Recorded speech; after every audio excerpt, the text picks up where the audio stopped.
জার্মানিতে গরমকালের সময়কাল এমনিতেই বড়ই কম। এখানকার মানুষ তো বটেই, আমরা যারা বাইরে থেকে এখানে এসে রয়েছি কাজ বা অন্য কোনো কারণে, আমরা সবাই এই মাস 2-3 এই সময়টা ভীষণভাবে এনজয় করি এবং অপেক্ষা করে থাকি সারা বছর যে কখন সামার আসবে। এই 2-3টে মাস আনন্দে ঝলমল করে ওঠে জার্মানি। এই যে মেলাটা শুরু হয়েছিল জুলাইয়ের শেষ দিকে, তবে আপলোড করব করেও আর করা হয়নি। আগস্ট মাসেই আমাদের দেশে যে একটা মন খারাপ করা ঘটনা ঘটে গেছে, তারপর যাবতীয় আনন্দ, আয়োজন, উৎসব যেন ফিকে হয়ে গেছে। বিচারের জন্য লড়াই করে যাচ্ছি সবাই নিজেদের মতো, সাধ্য মতো করে। তবে লড়াই চললেও রোজের জীবন তো আর থেমে থাকে না।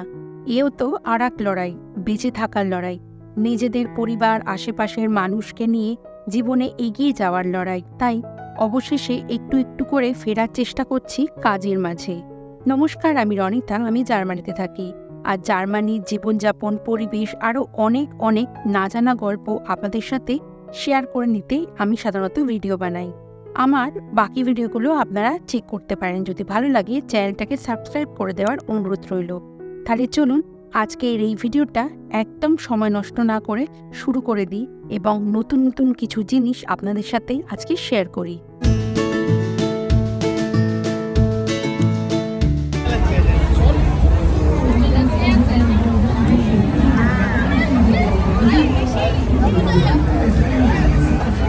আসলে সেভাবে বলতে গেলে এটাও বলা যায় আজকের ভিডিওটা যতটা আনন্দের ততটাই অনেক স্মৃতিতেও মোড়া। আজকের সাবজেক্টটাই হলো মেলা। সেখানে জার্মানির তথ্যের সাথে নিজের জীবনের পুরনো গল্প থাকবে না, তা কি কখনো হয়? মোটামুটি গরমকাল জুড়ে এখানে অনেক ধরনের মেলা বসে বিভিন্ন জায়গায়। আজকে যে জায়গাটা এসছি সেটা হচ্ছে প্রপার ডুসেলডর্ফ নদীর পাড়ে, একদম রাইন নদীর তীরে এই মেলাটা হয়। আর এই যে জুলাই, আগস্ট এই দুটো মাস মিলিয়ে মোটামুটি সব জায়গায় কিছু না কিছু মেলা হয়। আমি আগের ভিডিওতেও দেখিয়েছিলাম, আমি যে জায়গায় থাকি সেখানে আবার মেলা হয়েছিল ওই জুলাই মাসের প্রথম দিকে। সেই ভিডিও আমার চ্যানেলে রয়েছে। আমাদের দেশে যেমন শীত পড়লেই মেলা বসে, এখানে কিন্তু ঠিক তার উল্টো, মানে গরমকাল পড়লেই কিন্তু মেলা বসে। আমাদের দেশের মেলার মতোই এখানকার মেলাগুলোতে কিন্তু বিভিন্ন ধরনের সাজগোজের জিনিস, ঘর সাজাবার জিনিস আর খাবার জিনিস তো থাকবেই। আর তার সাথে সাথে রয়েছে হরেক রকমের নাগরদোলা, সাথে বাচ্চাদের হাজার রকমের রাইডস। তবে এখানকার সবথেকে মজার জিনিস হলো বিশেষ একটা স্টল, লটারির স্টল। হ্যাঁ, লটারি। তবে সেখানে কিন্তু আপনি কোনো টাকা বা ইউরো পাবেন না। নানান রকমের মজাদার জিনিস পাওয়া যায় পয়েন্টের ভিত্তিতে। মোটামুটি 5 আর 10 ইউরোর লটারির টিকিট হয়।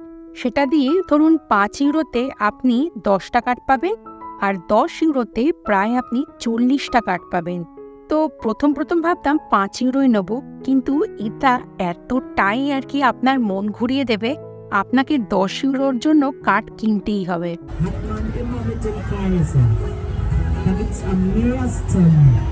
জানি না কি জিতবো। Das wissen die meisten gar nicht. 50 Ja, ist immer so, oder? Einmal die Oktopus mit Horn, du lachst dich kaputt. হাজার পয়েন্ট পেয়েছি, এবার দেখা যাক কি আছে। Für dich.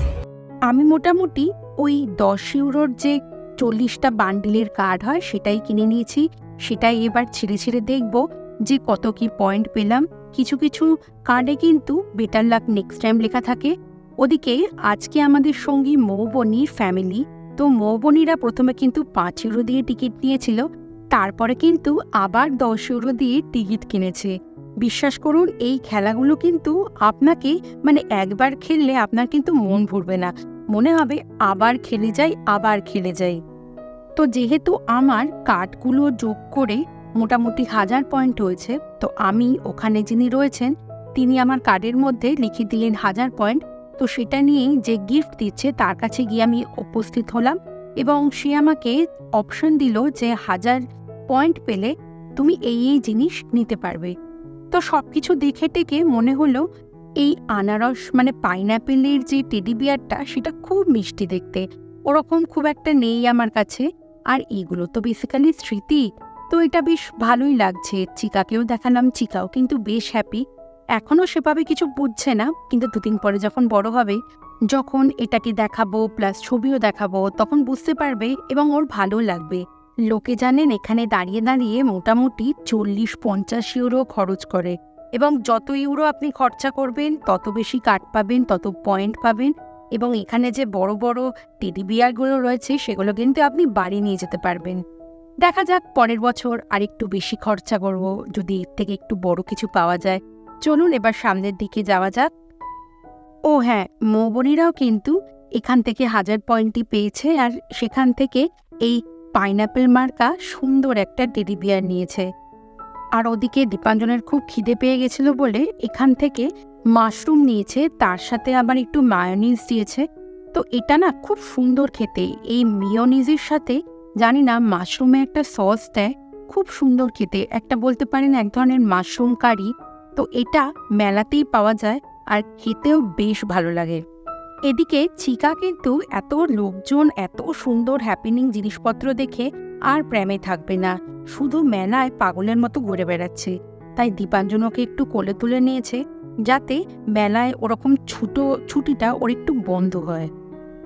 চিকা তো এখন বাবার কোলে কোলে এরকমভাবে মেলা দেখছে, আর সত্যি বলতে কি আমার ছোটবেলার কথা খুব মনে পড়ে গেল।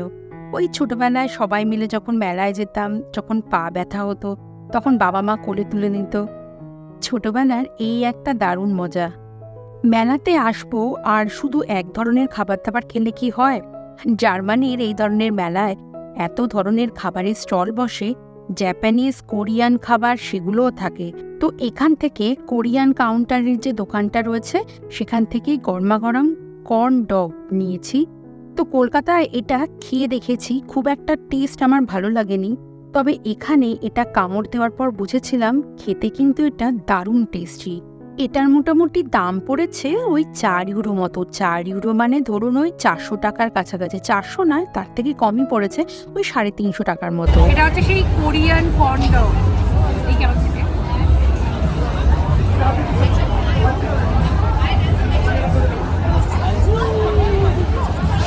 যে হট ডগ মাঝখানে।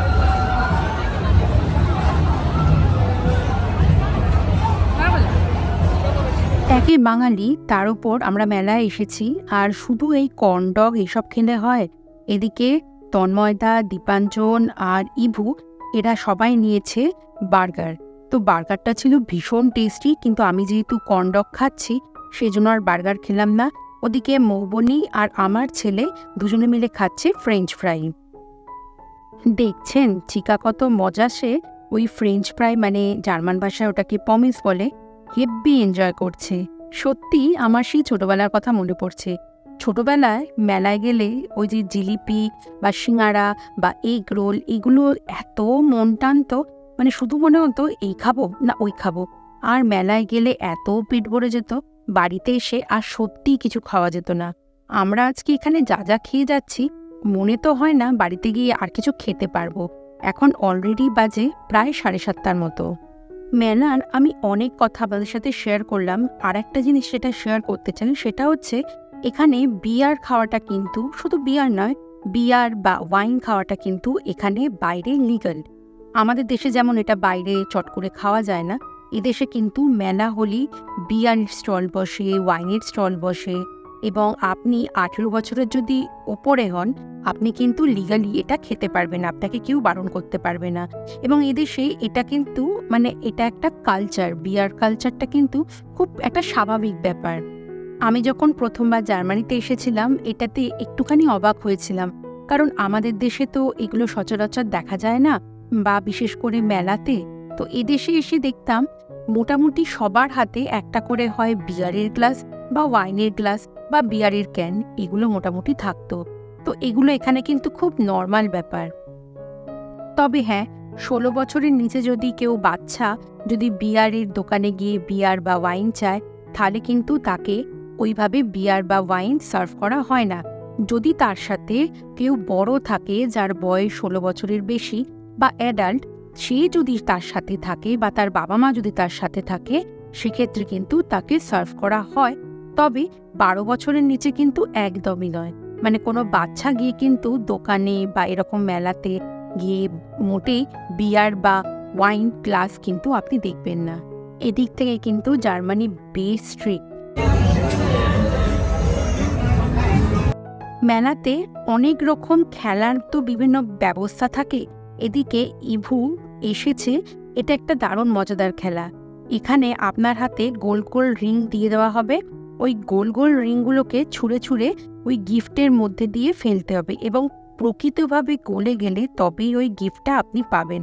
তো এটা এমনি কিন্তু দেখে মনে হচ্ছে খুব ইজি, বাট বিশ্বাস করুন ওই রিংগুলো ঠিক ওই গিফটের মধ্যে চট করে ঢুকতে চায় না এবং পুরোটা ঢুকতে হবে, হাফ ঢুকলেও হবে না। অনেকক্ষণ ধরে মৌবনি আর ইভু আর তন্ময়দা তিনজনে চেষ্টা করে যাচ্ছে, বাট হলো না। Better luck next time.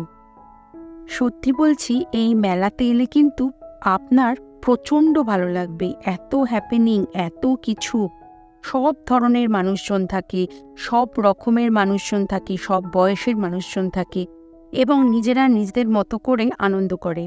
আর একটা জিনিস, এখানে এই স্লুস ব্যাপারটা খুব কমন। আমি আগে আমার যে মেলার ভিডিওটা আছে সেখানেও দেখিয়েছিলাম। স্লুস কিছু না, এটা ধরুন বিভিন্ন রকমের ফ্লেভারের বরফগুলোকে কন্টিনিউয়াসলি ঘোরানো হয় আর খেতে কিন্তু বেশ মজাদার লাগে। আমি এখান থেকে একটুখানি আইসক্রিম নিলাম আর ইভু নিয়েছে কোলা ফ্লেভারের স্লুস।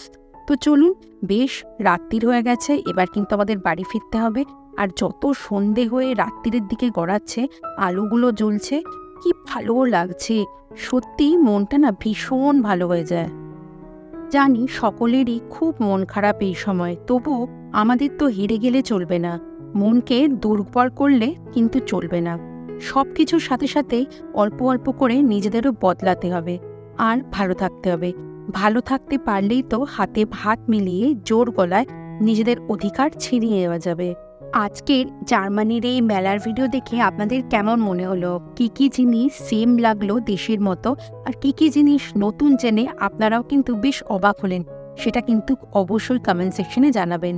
প্রায় রাত্রি 9:15 বাজে, বাড়ি ফেরার তাড়া আছে আমাদের সবাইরই, তাই টুকটুক করে চলেছি ট্রাম স্টেশনের দিকে। আশা করি এই ভিডিও আপনাদের ভালো লেগেছে। ভালো লাগলে প্লিজ একটা লাইক করে দেবেন। ইউটিউব থেকে দেখে থাকলে আমার এই চ্যানেলটাকে সাবস্ক্রাইব করে দেবেন, আর ফেসবুক থেকে দেখে থাকলে আমার এই পেজটাকে ফলো করে দেবেন। তাহলে চলুন, খুব তাড়াতাড়ি দেখা হবে পরবর্তী কোনো ভিডিওতে। ততদিন পর্যন্ত আপনারা সবাই ভালো থাকবেন। বাই।